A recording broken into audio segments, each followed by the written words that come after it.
Dining room में एक पिता और उसका बेटा बैठे थे। पिता पेपर पढ़ रहे थे और बेटा मोबाइल में व्यस्त था।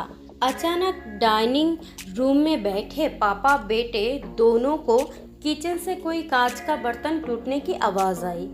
आवाज़ से बेटे को कोई फर्क नहीं पड़ा, किंतु बाप के कान खड़े हो गए।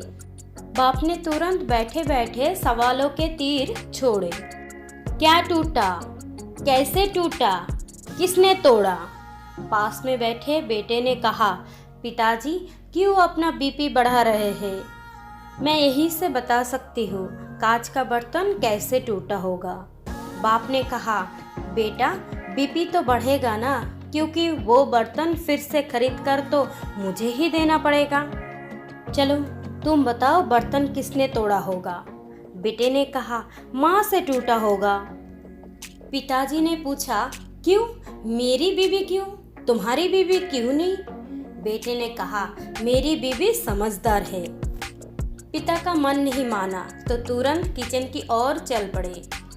वह जाकर पूछा कि बर्तन किसने तोड़ा, तो उनकी पत्नी सामने आई और कहा, मुझसे टूटा है, क्या करोगे? उन्होंने कहा, कुछ नहीं करूँगा, मैं नया खरीद के दूंगा, मगर चीज़ें संभल कर इस्तेमाल करना। वो वापस डाइनिंग रूम में आए और बेटे से पूछा कि तुम्हें कैसे पता चला कि बर्तन तुम्हारी माँ ने तोड़ा?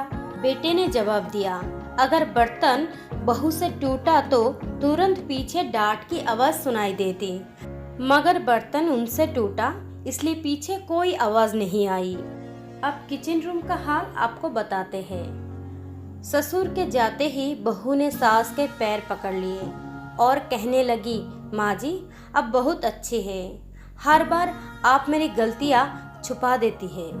दोस्तों, कहानी का सार बड़ा ही सिंपल है।